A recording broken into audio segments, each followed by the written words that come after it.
নম্বর বিষয় ভালো করে খেয়াল করেন। একটা প্রসিদ্ধ হাদিস, সময় খুব কম, আপনারা সবাই জানেন। এই যে মেম্বারে দাঁড়ায়া হুজুরে বলল শবে বরাতের রাত্রিতে আল্লাহ সবাইকে মাফ করে দেন। দুই শ্রেণীর মানুষকে আল্লাহ মাফ করেন না। একটা হলো যারা শিরিক করে, আরেকটা হলো যারা হিংসা করে। ভালো করে বুঝেন তো, শবে বরাতের রাত্রিতে আল্লাহ সবাইকে ক্ষমা করে দেন। মুশরিক যে শিরিক করে আর যে হিংসা করে তাকে ক্ষমা করা হয় না। হাদিসটার সনদ নিয়ে কথা আছে, আমি যদি মেনে নেই হাদিসটা সহি, তাদের সাথে তাল মিলিয়ে বললাম ঠিক আছে হাদিস সহি। এবার দেখেন, যদি সবাইকে ক্ষমা করে, যে শিরিক করে তাকে ক্ষমা করে না, তাহলে হুজুররে কেমনে ক্ষমা করবে? হুজুর তো শবে বরাতের রাতের বেলা সন্ধ্যাবেলাও তাবিজ দিয়ে আসছে, আর শবে বরাতের রাত্রিতেও তাবিজ দিবে, পরের দিনও তাবিজ দিবে। হুজুরের পকেটে তাবিজ নিয়ে ঘুরতেছে, আজকের রাত্রে তাবিজের ব্যবসা গরম হবে। তাহলে হুজুরের বক্তব্য অনুসারে বলি, শবে বরাতের রাত্রিতে সবাই আল্লাহ ক্ষমা করলে হুজুর ক্ষমা করবে না। হুজুরই তো বলছে যে শিরিক করে তারা ক্ষমা করবে না, তো হুজুর শিরিক করতেছে।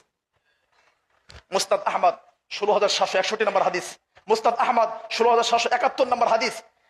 তাবিজ জোড়ালে শিরিক হবে, তাহলে হুজুরে বলতেছে সবাই ক্ষমা করা হয়, যে শিরিক করে তাকে ক্ষমা করা হয় না।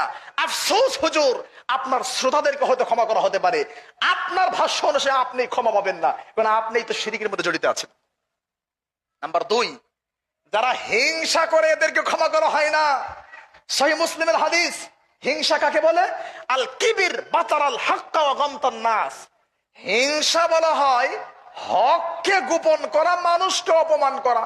রাসূলের ভাষায় আল্লাহ নবী হিংসা কাকে বলে বলেন তো? আল্লাহ নবী বলছে জানো না? শোনো, হিংসা হলো দুইটা জিনিসের নাম। বাতারাল হক, যারা হককে গোপন করে, গামতুন নাস, মানুষকে অপমান করে। তাহলে আমার ভাই, যেই হুজুর মেম্বারে বসে শবে বরাতের রাত্রিতে সারা রাত বয়ান করলেন সবাইকে ক্ষমা করা হয় হিংসুক ছাড়া, হুজুরের মনের মধ্যে কি পরিমাণ হিংসা আছে এটা পৃথিবীর কোন ডাক্তার জানে না। কেন জানেন? আশ্চর্য হতে হয়। বাতারাল হক মানে হককে গোপন করা। সেই 1947 সাল থেকে 2023 সাল পর্যন্ত বাংলাদেশের মাটিতে মোটামুটি এই টাইমটা আমরা বলতে পারি সহিহ কিতাব দাওয়াত, প্রচার এবং প্রসার, কোরআন এবং সুন্নাহর অতন্দ্র প্রহরীর দাওয়াতি কাজ করে গিয়েছে। এই তো আজকে একটা মাহফিলের পোস্টার পাঠাইছে আমার কাছে, শেখ মুজফফর বিন মোহসিন এবং আমি।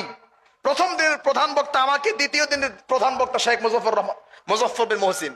মাহফিলের বয়স কত জানেন? ৭৬তম মাহফিল, ৭৬তম।